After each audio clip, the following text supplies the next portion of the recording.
जय श्री कृष्ण मित्रों, जय हिंद, जय भारत। आज हम मैथ्स का टॉपिक गुणनखंड लेते हैं। आप इस गुणनखंडों को भी हम जीरो लेवल से ही सीखेंगे। तो आप यह समझिए गुणनखंड होते क्या हैं। किसी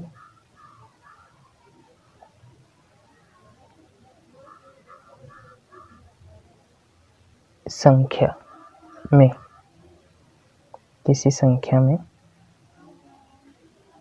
जिन जिन संख्याओं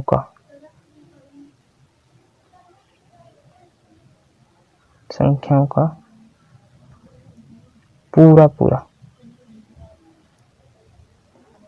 भाग चला जाता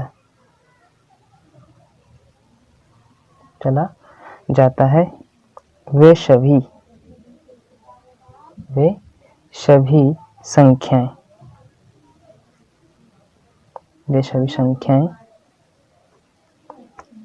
उस संख्या के गुणनखंड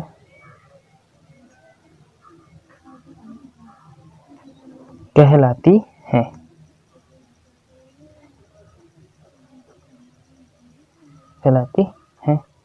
ठीक है, ये तो आपकी डेफिनेशन हो गई। जैसे कि मान लो आपको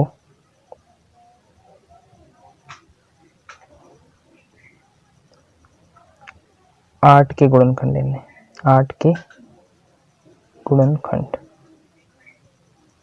ठीक है, तो देखना 8 के गुणनखंड आपको पता करने हैं। तो इस 8 में किस किस से भाग जा रहा है?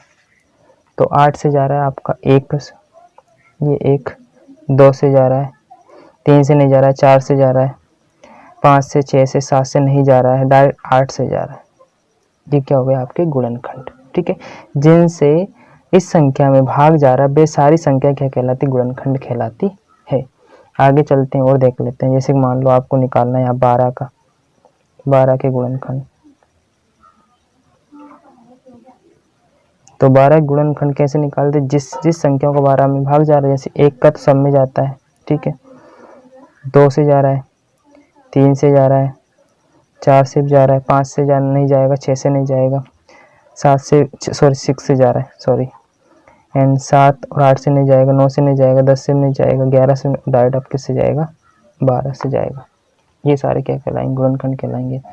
एक आध और अपना उदाहरण ले लेते हैं। सपोज दैट जैसे मान लो 20 ले लेते हैं। 20 के गुणनखंड, ये 20 के गुणनखंड।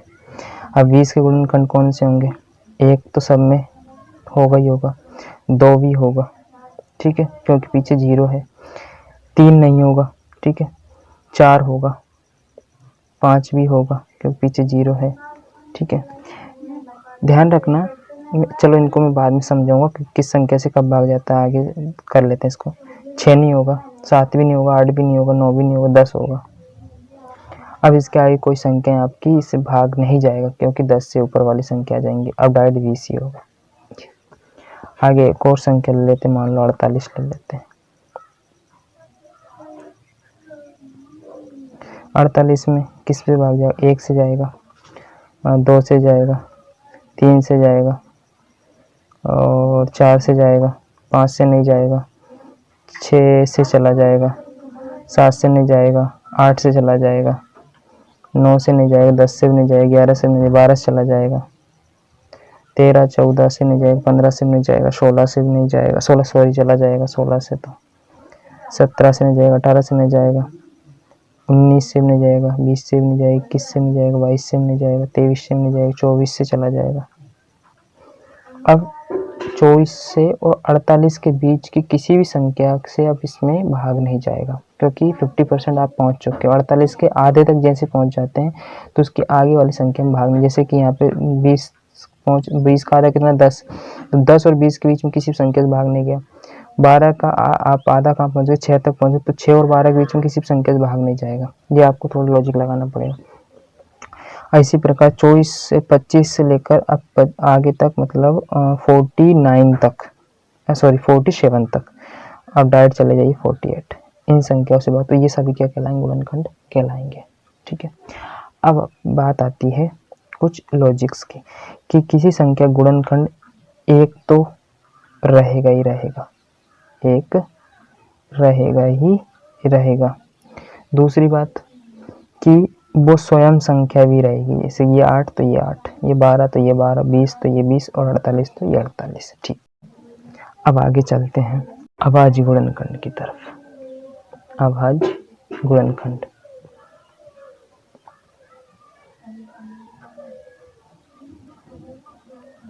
अभाज्य गुणनखंड।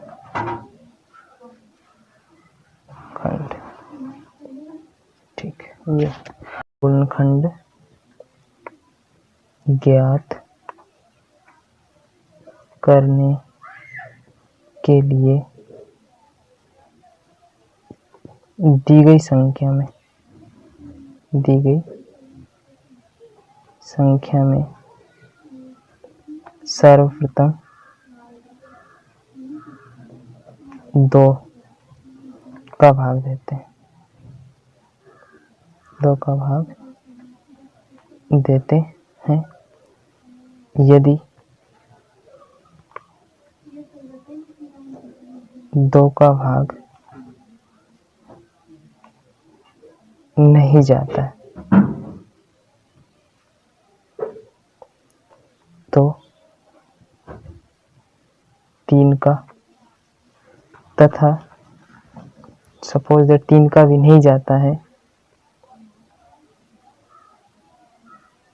तथा 3 का नहीं जाता है, नहीं जाता है तो 5 का भाग देते हैं, 5 का। ठीक है, 5 का भाग देते हैं। अगर 5 का भाग भी नहीं जाता तो 7 का भाग देते हैं, 7 का भाग देते हैं। ठीक है, इस प्रकार हम अगर 7 का नहीं जाएगा तो आगे वाली आवाज संख्या से भाग देंगे। ठीक है, उससे नहीं जाएगा तो आगे वाली आवाज संख्याएं बहुत सारी होती हैं। अब आगे जैसे 7 के बाद आगे कौन सी आएगी, 11 आएगी, 11 के बाद 13 आएगी, 13 के बाद में आपकी 17 आएगी, 19 आएगी। इस प्रकार चेक करके अपन आगे आवाज गुणनखंड निकालते हैं। तो आगे ये प्रोसेस आपकी चलती रहेगी। 7 का, या फिर यहाँ लिख देता हूँ, या अन्य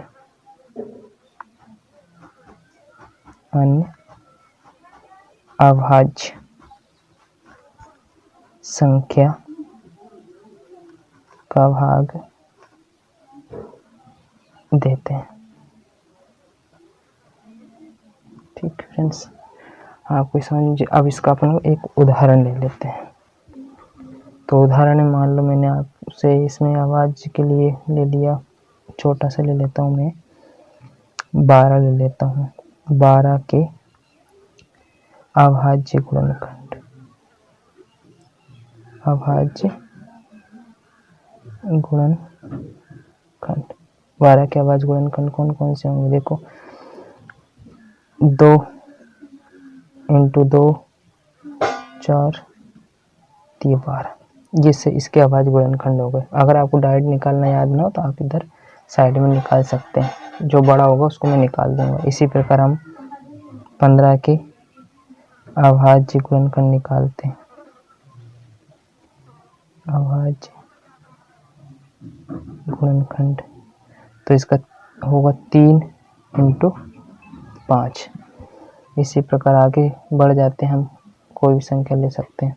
ठीक है, तो ये तो आप छोटा है तो डायरेक्ट बता दें, लेकिन आपको कैसे करना होता है बड़ी संख्याओं का, वैसे आप इनका भी कर सकते थे ऐसे करके। देखो इधर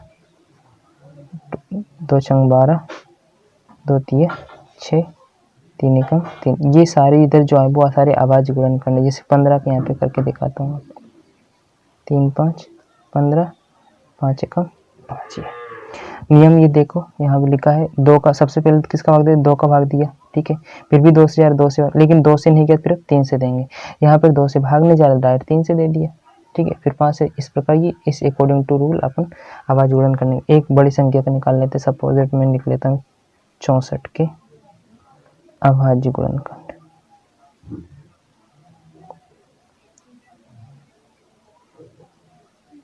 64 के अभाज्य गुणन, 64 के यहाँ निकाल देता हूँ आपको, ये 64, ठीक है। सबसे पहले नियम 2 से देते हैं, 2 तिया 6, 2 दूनी 4, ठीक है। अब पीछे संख्या कौन सा है, सम संख्या 2 से जाएगा, 2 एकम 2, ठीक है, बचा एक बचा, 2 को देंगे 12 हो जाएगा, 2 छंग 12, फिर 2 अट्टे 16, 2 चौके 8, 2 दूनी 4, 2 एकम 2, ये सारे इसके अभाज्य गुणनखंड है।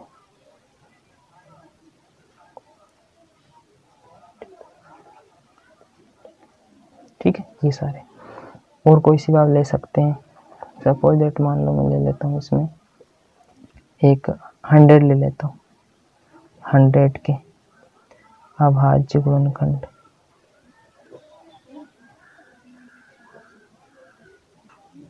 हंड्रेड के अभाज्य गुणनखंड कौन कौन से होंगे, तो यहाँ निकाल लीजिए आप, दिख रहा होगा आपको, चलो दिख रहा है। सबसे पहले पीछे क्या, इवन नंबर, 0 से इवन नंबर आप 0 और 2 से जो, ठीक है ना, जैसे 0 2 4 6 8, तो 2 से भाग चला जाएगा, 2 5 जा 10 एंड 0 का 0, 2 2 जा 4, 2 दूनी 4, 1 इसको दिया, 10 हो गया, 2 पंजे 10। अब डियर पीछे कितना इवन नंबर नहीं है, 2 से नहीं जाएगा, ठीक है। पीछे जब भी 0 हो या 5 हो, उस कंडीशन 5 से भाग देंगे, 3 से तो नहीं जा रहा क्योंकि 3 से नहीं जाएगा तो हम 5 से देंगे, 5 पंजे 25, 5 एकम 5, ये इसके क्या होगा, गुणनखंड होगा, 2 गुणा 2 गुणा 5 गुणा 5, ये गुणनखंड 100 के हो गए कोई भी, ठीक है। ये सारे आपको क्या होगा, गुणनखंड। और एक और चलो समझा देता हूँ, 48 के निकालने अपन को, 48 के अभाज्य गुणनखंड यहाँ निकाल देता हूँ, ये 48, ठीक है। पीछे कितना है, सम संख्या 2 से भाग 2, सबसे पहले 2 दूनी 4, 2 चौके 8, पीछे सम संख्या 2 से फिर 2 एकम 2, 2 दूनी 4, फिर 2 से दे 2 छंग 12, फिर 2 से दे 2 तिया 6, लेकिन अब 2 से नहीं जाएगा, 3 से दे दो, ये 2 गुणा 2 गुणा 2 गुणा 2 गुणा 3, ये सारे क्या है, अभाज्य गुणनखंड कहलाएंगे 48 के। गुणनखंड ये हो गया, ठीक है फ्रेंड्स, ओके। आपको इसमें किस प्रकार के सवाल पूछते हैं प्राइमरी लेवल में, सपोज दैट जैसे कि मैंने एक थोड़ा सा बड़ा सवाल ले लेता हूँ, जैसे 260 के अभाज्य गुणनखंड ज्ञात कीजिए, करें, ठीक है। तो आपको क्या करना पड़ेगा, 260 ये लिखा, ये ओके, हॉरिजॉन्टल एंड बॉटम में से आपको एक लाइन खींच लेनी है, और अब इनको क्या करते हैं, हम इनके फैक्टर करते हैं। तो फैक्टर करते हैं इनके प्राइम कैसे, तो सबसे पहले नियम कौन सा है, 2 से भाग दीजिए, ठीक है, 2 से भाग देंगे, 2 एकम 2, 2 तिया 6 और 0 का 0 है, फिर भी 2 से भाग देंगे, जब तक 0 चल रहेगा 2 से ही भाग देना आपको स्टार्टिंग में, 2 छंग 12 13 था, एक इसको 2 पंजे 10, ठीक है। अब 2 से भागने देंगे, अब 3 से देंगे। अब भैया 3 से चेक कैसे करते हैं, तो डियर देखो यहाँ पे 6 और ये 5 है, 2 अंक है, 6 और 5, इनको जोड़ो 11 हो रहा है, इस 11 में 3 का भाग जा रहा है क्या, नहीं जा रहा है, तो 3 से भाग 65 में भी नहीं जाएगा, ये थोड़ा ध्यान रखना आप। अब देंगे 5 से भाग, 5 से तो चला जाएगा, पीछे 5 है इसलिए 5 एकम 5, एक इसको दिए 5 दिए 15, ठीक है।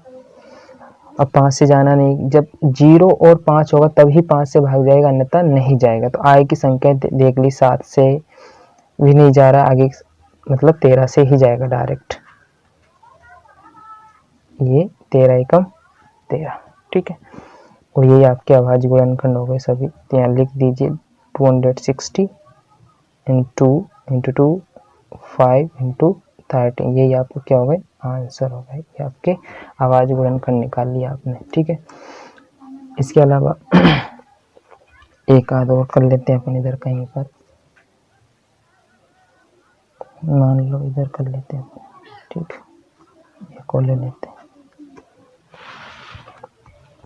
140 कर लेते हैं, छोटा सा ये 140 के आवाज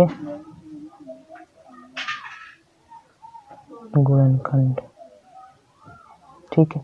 तो 140 हॉरिजॉन्टल नंबर में से लाइन खींचनी है आपको, और अब क्या करना है, सबसे पहले 2 से भाग, 2 7 14 और 0 का 0, अभी भी 2 से चला जाएगा, 2 3 6, 1 इसको दिए, 10 2 5 10, अब 2 से नहीं जाएगा।